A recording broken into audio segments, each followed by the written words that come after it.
Otherwise. All right, John, why did you start looking into hormones? Well, it all started after my ex-wife went through a rather dramatic menopause. And it was really something, we did like the usual thing that everybody else did, is we ran around and we were trying to get some relief and understanding what was going on. And then all of a sudden, we ended up in a hormone expert's office. And it was like one of the most dramatic turnarounds I've ever seen.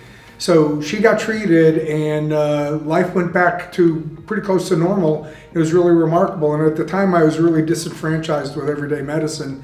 And so I said, wow, this might be an interesting way to do things. And so one thing led to another. I started doing pellets and then I got a master's degree, and I've really focused on education and training. And I found that, in hormone therapy, you really make a difference in people's lives. They feel better, they do better, they're healthier, and it is absolutely the most rewarding type of medicine I've ever been involved in, with real literature, real outcomes, and really happy people at the end of the day.